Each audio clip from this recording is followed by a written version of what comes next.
Olha, o presidente Lula sancionou a lei que equipara a injúria racial ao racismo, que é inafiançável e imprescritível, tá? Para representantes do movimento negro em Brasília. Gente, esse texto representa um avanço, né, enorme para a gente, pode ajudar a diminuir o sentimento de impunidade para crimes que envolvam o crime racial, o preconceito racial.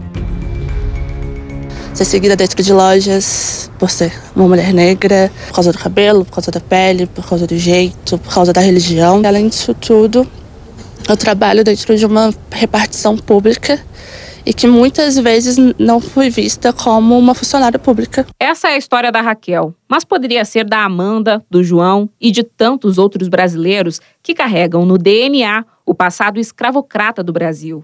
Carregam também o sentimento de impunidade. Infelizmente, a gente pensa duas vezes quando é individual, justamente para entender que a delegacia pode ser um movimento de violência também. É verdade que a legislação que trata desse tipo de crime mudou bastante desde a Constituição de 1988. Mas, até então, enquanto o racismo, que é quando a discriminação é coletiva, resulta em pena de 2 a 5 anos, a injúria racial, que é quando a ofensa é individual, tinha uma pena mais branda, de 1 a 3 anos de reclusão. Uma nova mudança que se adequasse à realidade atual da sociedade brasileira já vinha sendo discutida no Congresso desde 2015. E aí, em outubro do ano passado, o Supremo Tribunal Federal equiparou o crime de injúria racial ao de racismo, tornando-o inafiançável e imprescritível.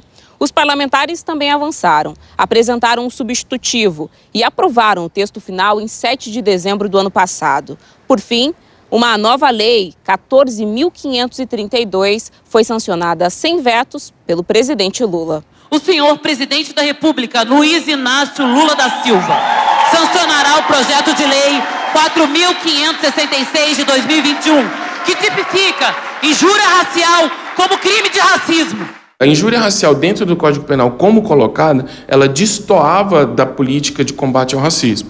A injúria racial, ela tem um contexto por trás de todo um histórico racial, de conflitos raciais que a gente tem no Brasil, seja pelo período de escravização de pessoas no Brasil, que era algo até previsto na legislação como algo naturalizado, né? Se desumanizava as pessoas, e tudo isso trouxe para dentro ainda da nossa sociedade atual esse contexto de desumanização. E os crimes cometidos no ambiente virtual ou então em eventos esportivos, por exemplo, poderão ter uma pena ainda maior. Era mais difícil a gente pegar essas situações e apenar, porque tinha esse contexto de tentar, de fato, se camuflar ali. E hoje vai ser um pouquinho mais difícil. A gente espera que com esse avanço da legislação as pessoas consigam compreender que não há como se esconder desse tipo de violência. Eu acho extremamente importante ter essa equiparação.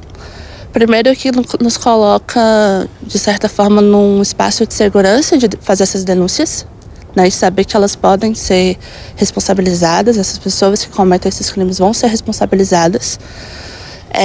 E segundo, acho que é um movimento importante para a gente conseguir avançar contra o racismo. Ainda assim, há um longo caminho pela frente até a tão sonhada igualdade racial. A legislação penal vai ser sempre a última razão do direito.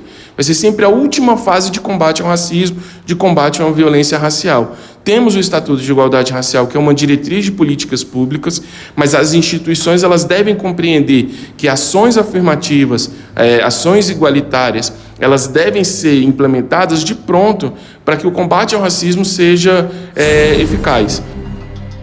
Um avanço e a gente tem que comemorar, tem que celebrar, sim, né, gente? Mas como nós ouvimos aí na reportagem, nós ainda temos muito o que aprender quando se fala de injúria racial e racismo, viu? É um avanço, a gente torce para que as pessoas estejam cada vez mais conscientes e para que as pessoas que se sentem vítimas também abrir a boca, jogar no mundo. E até a delegacia, que a gente viu que a situação fica cada vez pior para quem é racista nesse país.